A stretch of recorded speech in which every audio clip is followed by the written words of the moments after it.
आप देख रहे हैं सी न्यूज भारत और मैं हूं आपके साथ आकांक्षा यादव। वक्त हो चुका न्यूज बुलेटिन का, तो चलिए रुक करते हैं इस वक्त की बड़ी खबरों की तरफ। अमरोहा शहर के गांधी मूर्ति के पास मिनी स्टेडियम में आज खिलाड़ियों से मुलाकात करने के लिए समाजवादी पार्टी के नेता MLC परवेज अली पहुंचे, जहां पर उन्होंने कहा कि आज देश के सर्वश्रेष्ठ हॉकी खिलाड़ी मेजर ध्यानचंद जी की जयंती है और आज के मौके पर हम लोग स्टेडियम में पहुंचकर खिलाड़ियों से बातचीत करने आए हैं ताकि उनकी समस्याओं को जान सके और उनका निराकरण 2022 में अखिलेश यादव की सरकार बनने के बाद करा सके। कार्यक्रम में क्या है? आज हमारे देश के महान खिलाड़ी हॉकी के मेजर ध्यानचंद जी का जन्मदिन है। उस जन्मदिन के अवसर पर समाजवादी पार्टी ने पूरे प्रदेश के खिलाड़ी साथियों, नौजवान लड़कों के लिए एक घेरा डालो कार्यक्रम आयोजित किया है अपने राष्ट्रीय अध्यक्ष अखिलेश यादव जी के निर्देश पर।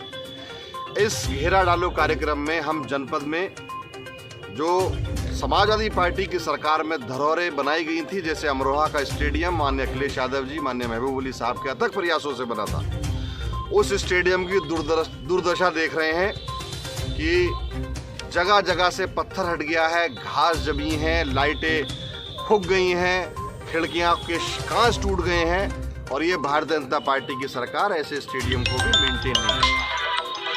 जो एक बड़े स्टेडियम का सपना समाजवादी सरकार ने देखा था, उस सरकार का भी, उस स्टेडियम का भी काम आज तक कंप्लीट नहीं हुआ और बीच बीच में आप पत्रकार बंधुओं के माध्यम से हमें ये खबरें प्राप्त होती रही कि बनाने वाले भारतीय जनता पार्टी के पसंदीदा ठेकेदारों की मिलीभगत से जो काम चल रहा है उनकी दीवारें।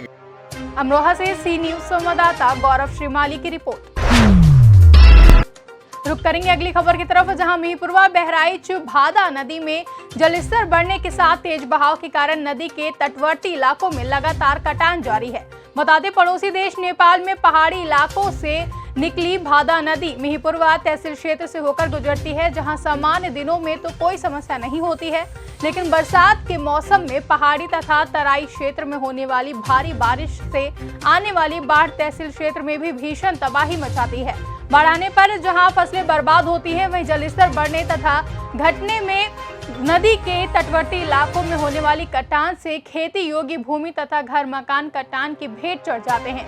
नेपाल से बहकर आने वाली भादा नदी मिहीपुरवा तहसील क्षेत्र के मोतीपुर थाना अंतर्गत स्थित ग्राम सर्राकला के मजरा भादापुरवा में भी इस समय भीषण कटान जारी है। भादा नदी के घटते जलस्तर के कारण हो रही भीषण कटान से स्थानीय ग्रामीणों के सामने बड़ी मुसीबत आ गई है।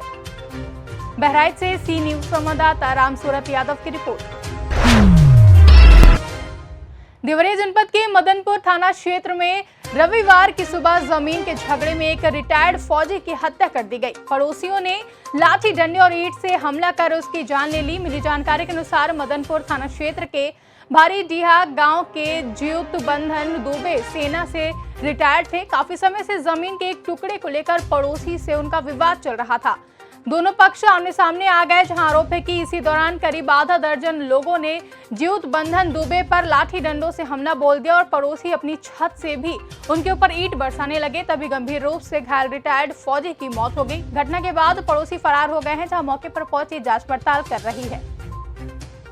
थाना मदनपुर क्षेत्र अंतर्गत ग्राम बरडिया स्थित एक पक्ष अपने पट्टीदार से कथित रूप से रास्ते में लगे पेड़ जिससे मार्ग अवरुद्ध हो रहा था, के संबंध में विवाद चल रहा था। आज एक पक्ष ने आम के पेड़ की डाली काटनी शुरू कर दी, जिस पर दोनों पक्ष में मारपीट हो गई। इसी बीच ईंट की चोट से मृतक गिर गया और उसकी मृत्यु हो गई। ईंट पीट कर मारना नहीं पाया गया है। पोस्टमार्टम से स्थिति और साफ हो सकेगी। सुसंगत धाराओं में अभियोग पंजीकृत किया जा रहा है। नामित अभियुक्तों में से 3 को हिरासत में लेकर पूछताछ की जा रही है। अग्रेतर वैधानिक कार्रवाई की जा रही है। देवरिया से सी न्यूज संवाददाता मोइन खान की रिपोर्ट। जौनपुर के शाहगंज अंतर्गत नगर के JCI शाहगंज शक्ति ने salute to silent worker mission Shakti के अंतर्गत शाहगंज कोतवाली की महिला पुलिसकर्मियों को सम्मानित किया, जिसमें संस्था की अध्यक्ष अनुपमा अग्रहरी ने कार्यक्रम के उद्देश्य से सभी को अवगत कराया। वहीं बतौर मुख्य अतिथि कोतवाली प्रभारी धर्मवीर सिंह व विशिष्ट अतिथि वरिष्ठ उप निरीक्षक अंगद प्रसाद तिवारी, JCI पूर्व मंडलाध्यक्ष रूपेश जायसवाल ने लगभग 10 महिला कांस्टेबल को सैल्यूट टू साइलेंट वर्कर के रूप में सम्मानित किया। JCI शाहगंज शक्ति की अध्यक्ष होने के नाते आप जो यहाँ पर सैल्यूट टू साइलेंट वर्कर की तरह अपने महिला आरक्षियों को सम्मानित किया है, इसके बारे में क्या कहना है? आपका कैसा कार्यक्रम रहा? JCI इंडिया के तहत सैल्यूट टू साइलेंट वर्कर्स कार्यक्रम के तहत प्रति मास साइलेंट वर्कर्स को हम सम्मानित करते हैं। इसी क्रम में इस महीने हम लोगों ने महिला पुलिस कर्मियों को सम्मानित करने के लिए आज हम यहाँ पर एकत्रित हुए हैं। हमने यहाँ 10 महिला कांस्टेबल्स को सम्मानित किया।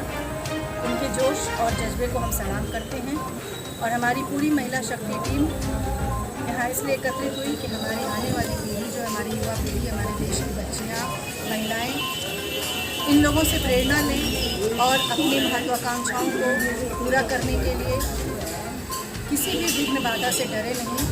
और हम उम्मीद करते हैं कि इससे बच्चियाँ प्रेरित होंगी, प्रेरणा लेंगी और जीवन में सदैव आगे।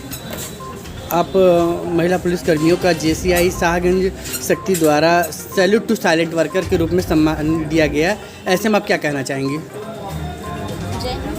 सर्वप्रथम तो हम JCI शाहगंज शक्ति को बहुत आभार प्रकट करेंगे। उन्होंने हमें इतना सम्मान दिया, बहुत ही आभारी हैं। बहुत बहुत धन्यवाद आप सभी को। जैसा कि आप लोगों ने बताया कि महिला सशक्तिकरण के लिए आप लोग भी कितनी मेहनत कर रहे हैं, हमारे साथ साथ आप लोग भी काबिल तारीफ हैं।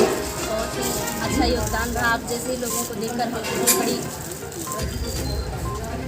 हमें भी उससे उत्साह मिलता है, प्रेरणा मिलती है। आप लोगों ने हमें इस तरह से सम्मानित किया, हमको बहुत ही अच्छा लगा कि ठीक भाई हम भी समाज में, और हम सबसे ज़्यादा तो इसलिए शुक्रगुजार हैं आप लोगों की कि हमें हमारी जो पोस्ट है उसके लिए आपने चुना, हमें सम्मानित किया, हमारे कार्य की प्रशंसा की। आप लोगों के बहुत आभारी हैं। महिला सशक्तिकरण में हमसे जो भी हो सकेगा हम पूरा योगदान देंगे और हम हर किसी से यही कहना चाहेंगे कि हमें हमारी जो शक्ति है उसके लिए हमें जागरूक होना चाहिए, अपनी शक्ति को हमको पहचानना चाहिए। महिलाएं भी किसी से कम नहीं हैं। जौनपुर से सी न्यूज संवाददाता दिवाकर मिश्रा के साथ दीपक सिंह की रिपोर्ट। रुक करेंगे बुलेटिन के आखिरी खबर की तरफ, जहां मथुरा जिले के थाना राया क्षेत्र के गांव खरबा से सास और बहू को नशीले पदार्थ की तस्करी करते हुए पकड़ा गया, जो वर्षों से इस गोरख धंधे को करते आ रहे थे। पुलिस ने दोनों से 300 ग्राम नशीला पदार्थ बरामद किया है, जहां पकड़ी गई तस्कर महिलाएं गायत्री और राजवती हैं, जो गांव में रहकर स्मैक, गांजा जैसे नशीले पदार्थों की खुलेआम बिक्री करती थी। क्षेत्र के लगातार युवा इस नशे की शिकार हो रहे थे, जहां पुलिस ने बड़ी कार्रवाई करते हुए दोनों महिलाओं को गिरफ्तार कर लिया है। मथुरा से कैमरा पर्सन निशांत कटारा के साथ जितेंद्र सिंह की रिपोर्ट। फिलहाल के लिए बुलेटिन में बस इतना ही। देश और दुनिया की बड़ी खबरों के लिए बने रहें सी न्यूज भारत के साथ।